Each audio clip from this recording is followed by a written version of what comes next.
Hello बच्चों, देखो हमने पहली वीडियो में जंतुओं का और वन्य प्राणियों का संरक्षण पढ़ा था। ठीक है बेटा, हमने अभयारण्य तक पढ़ा था, जैव मंडल आरक्षित क्षेत्र तक पढ़ लिया था।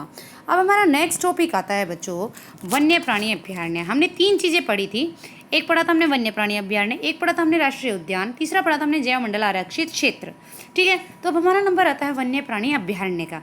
तो अब देखो क्या होता है कि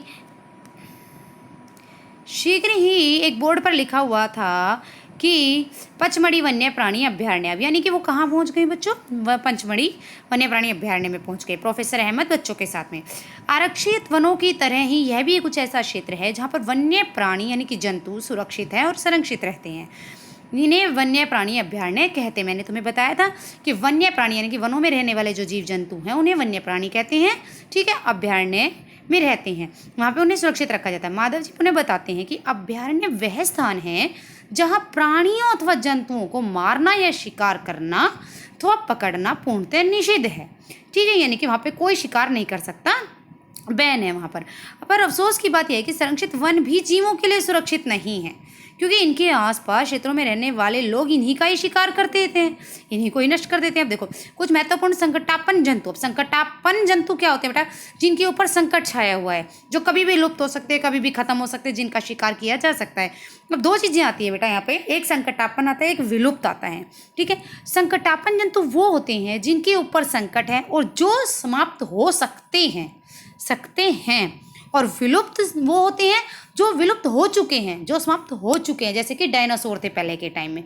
तो बच्चों कंफ्यूज मत होना, ये दोनों चीज़ें अलग अलग हैं, संकटापन्न और विलुप्त। संकटापन्न जिन पर संकट है और विलुप्त यानी कि जो समाप्त हो चुके हैं पहले के टाइम में। ठीक है, अब देखो जैसे काले हिरन, श्वेत आंखों वाले हिरन, हाथी, सुनहरी बिल्ली, गुलाबी सिर वाले बत्तख, घड़ियाल, कच्छ मगरमच्छ, अजगर, गेंडा इत्यादि हमारे वन्य अभयारण्यों में सुरक्षित और संरक्षित है, क्योंकि इनके ऊपर संकट छाया हुआ है, क्योंकि इनकी जनसंख्या कम हो गई है। ठीक, अब भारतीय अभयारण्यों में अनूठे दृश्य भूमि, बड़े समतल वन, पहाड़ी वन, बड़ी नदियों के डेल्टा की झाड़ी भूमि अथवा बुशलैंड हैं, यानी कि ये चीज़ें हैं जहाँ पर ये उपस्थित हैं। अब कहते हैं बच्चों प्राणी उद्यान जैसे कि हमारे चिड़ियाघर वगैरह हैं, तो कहाँ हैं? उन्हें हमें स्मरण है कि प्राणी उद्यान भी वही क्षेत्र है, राष्ट्रीय उद्यान हमने उन्हीं का जहाँ प्राणियों को सुरक्षित रखते हैं। ठीक है, अब निकट के चिड़ियाघर में जाओ, प्राणी उद्यान में, ठीक है, उसका भ्रमण करो, फिर तुम्हें पता चल जाएगा कौन कौन से जीव वहाँ रखे हुए हैं। अब कुछ अन्य जंतु प्राकृतिक आवास की अपेक्षा कृत्रिम आवास में रहते हैं। कृत्रिम आवास में यानी कि चिड़ियाघर में रहते हैं, जैसे कि राष्ट्रीय उद्यान। सड़क के किनारे एक और बोर्ड लगा हुआ था जिस पर लिखा हुआ था सतपुड़ा राष्ट्रीय उद्यान। अब वहाँ पे भी बोर्ड लगा हुआ था, उस पर लिखा हुआ था वन्य प्राणी अभयारण्य, यहाँ पचमढ़ी में था। ठीक है, अब यहाँ पे बोर्ड लगा हुआ है सतपुड़ा राष्ट्रीय उद्यान। तो ये सारे कहाँ आ रहे हैं? पचमढ़ी में आ रहे हैं ना। अब बच्चे अब वहीं जाने के लिए उत्सुक थे कि भाई इसमें क्या है, ये देखते हैं। माधव जी ने उन्हें बताया कि विशाल आरक्षित क्षेत्र है यह, पर्यावरण के संपूर्ण संकटों का संरक्षण, ध्यान से सुनना बच्चों, पर्यावरण के संपूर्ण संकटों का संरक्षण करने में पर्याप्त है, इन्हें राष्ट्रीय उद्यान कहते हैं। अब राष्ट्रीय उद्यान की समझ देखो, समझो, यह वनस्पति जात, प्राणी जात, दृश्य भूमि, ऐतिहासिक वस्तुओं का संरक्षण करते हैं। ठीक है, यहाँ पर सारी चीज़ें पाई जाती है, वनस्पति जात भी पाई जाती हैं, प्राणी जात भी पाया जाता है, देखने के योग्य वस्तुएं भी हैं, वहाँ पे जगह भी हैं, और प्राचीन समय की जो वस्तुएं थी उनको भी सहेज कर वहाँ पे रखा गया है। सतपुड़ा राष्ट्रीय उद्यान भारत का प्रथम आरक्षित वन है। क्वेश्चन आ सकता है, प्रथम आरक्षित वन कौन सा है? सतपुड़ा राष्ट्रीय उद्यान है। सर्वोत्तम किस्म की टीक यानी कि सागौन की लकड़ी भी सागौन के वृक्ष भी इसी वन में मिलते हैं। सतपुड़ा राष्ट्रीय उद्यान की चट्टानों में आवास भी स्थित है। यह इन वनों में मनुष्य की गतिविधियां, यानी कि पहले के टाइम में मनुष्य क्या क्या करते थे वो सारे चट्टानों के द्वारा बनाए गए हैं। चट्टानों के इन मानव आवासों में कुछ पेंटिंग भी हैं। पचमढ़ी जैव मंडल संरक्षित क्षेत्र में कितने चट्टान आवास आते हैं बेटा? 55। जंतु एवं मनुष्य को इन कलाकृतियों में लड़ते हुए शिकार, नृत्य, जो जो एक्टिविटी वो पहले के टाइम में करते थे वो सब कुछ दर्शाई हुई है चट्टानों के द्वारा। ठीक है, जैसे बच्चे आगे बढ़ते हैं एक और बोर्ड दिखाई देता है।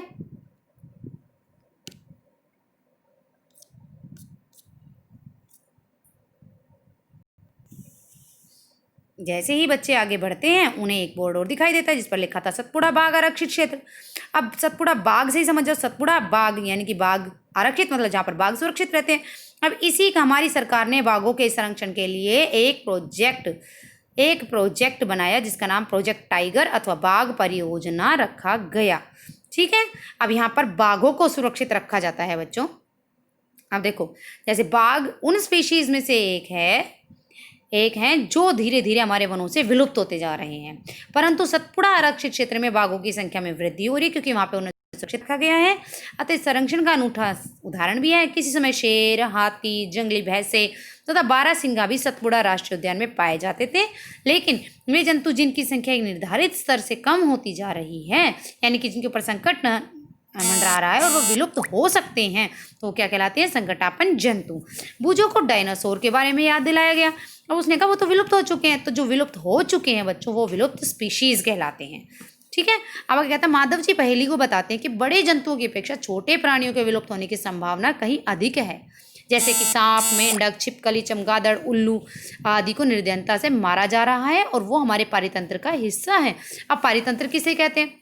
किसी क्षेत्र, ऐसा क्षेत्र जहाँ पर पौधे, प्राणी, सूक्ष्म जीव और अजैव घटक जैसे कि पत्थर, चट्टान, मिट्टी, जलवायु, भूमि, नदी, ये सब कुछ पाए जाते हैं इकट्ठे, इसे कहते हैं पारितंत्र, जहाँ पर सब कुछ सजीव भी और निर्जीव भी दोनों एक साथ रहते हैं।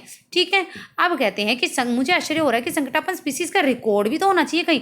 हाँ बच्चों, तो रेड डाटा पुस्तक उसी का नाम है जिसमें संकटापन्न स्पीसीज का रिकॉर्ड रखा जाता है। क्वेश्चन आ सकता है, संकटापन्न स्पीसीज का रिकॉर्ड किस में रखा जाता है? रेड डाटा पुस्तक में। रेड डाटा पुस्तक में किसका रिकॉर्ड रखा जाता है? संकटापन्न स्पीसीज का। ठीक है बच्चों, तो अब इसके बाद कहता है कि जिसमें सभी संकटापन्न स्पीसीज का रिकॉर्ड रखा जाता है। पौधों, जंतुओं और अन्य स्पीसीज के लिए अलग अलग रेड डाटा पुस्तक है। रेड डाटा पुस्तक के बारे में अगर आपको जानना है तो कंप्यूटर पर इस आईडी पर लॉगिन करो और आपको सारी जानकारी मिल जाएगी। अब आता है प्रवास। अब माधव जी के निर्देशन के भ्रमण करते हुए वो गहरे वन में पहुंच गए तथा संरक्षित क्षेत्र के कुछ समय आराम करते हैं। पहली ने नदी के समीप कुछ पक्षी देखे। माधव जी बताते हैं कि वे प्रवासी पक्षी हैं, यानी कि वो पक्षी एक स्थान से उड़कर दूसरे स्थान जाते, कई हजारों किलोमीटर उड़कर। क्यों जाते हैं? जलवायु में परिवर्तन होने के कारण। क्या करने के लिए जाते हैं? जनन करने के लिए, यानी कि अंडे देने के लिए जाते हैं वो वहाँ पर, क्योंकि उनके मूल आवास जहाँ पे वो रहते थे वहाँ पर बहुत अधिक सर्दी हो जाती है और वह स्थान उस समय जीवन यापन के लिए उनका अनुकूल नहीं होता है। ऐसे पक्षी उड़ करके दूर क्षेत्रों तक लंबी यात्रा करते हैं। अब क्या होगा? हमारे आसपास लकड़ी ही नहीं बचेगी, तो लकड़ी कोई विकल्प है? हाँ बिल्कुल।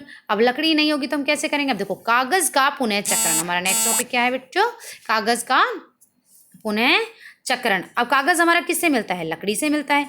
अब 1 टन कागज बनाने के लिए हमें 17 पेड़ों को काटना पड़ता है। कितने वृक्षों को? 17 वृक्षों को। 17 वृक्षों को काटने से कितने टन कागज मिलता है? 1 टन कागज मिलता है। हमें कागज की बचत करनी चाहिए।